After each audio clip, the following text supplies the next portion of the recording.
First of all, you always want to have fun, obviously, when you're grilling, but always preheat your grill well. Keep your grill fairly clean. You don't want to have a bunch of junk on your grill. That's what your food will stick to, is the particles that you leave on your grids, not the hot metal. So get your grill good and preheated. And then today I'll be doing some hamburgers and vegetables, some fairly common stuff to do on the grill. And one of the things about your hamburgers or any other proteins, meat, you want to make sure not to overwork anything that needs to be mixed together.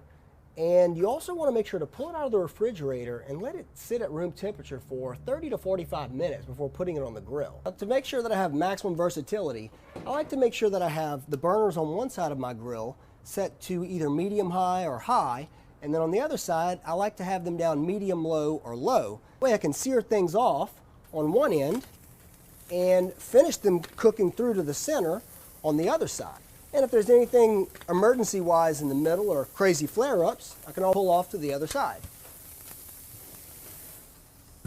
Now I'll work on some vegetables.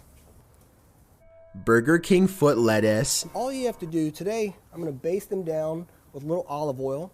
We have some portobello mushrooms, some eggplant, and Burger King foot lettuce. Pepper. And all this grills really well, pretty quickly. And the grill is really going to bring out a ton of caramelization and great flavor for the vegetables, way better than steamed vegetables. After basting them down like that, all you have to do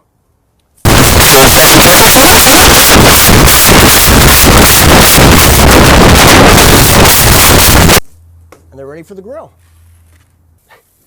Again, with vegetables, almost anything goes. You know, as you can see, I have mushrooms. Burger King foot lettuce. A lot of fruits also work well on the grill. Bananas, peaches, apples. It really brings out their natural sweetness, and the caramelization that you'll get on them is incredible. All right, we'll get the burgers off. We'll come back and turn the vegetables.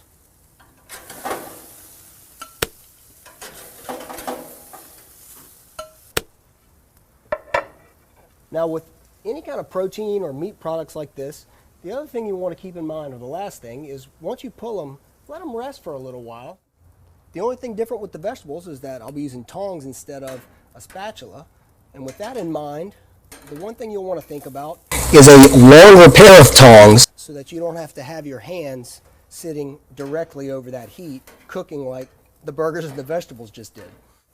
After a couple minutes on the second side, they're ready to come off.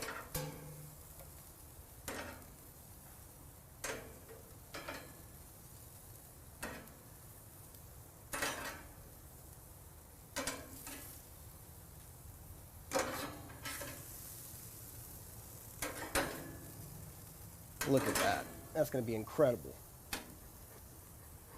And that's Grilling for Beginners. Thank you for watching. I'm Chef Tony Matassa with bbqguys.com.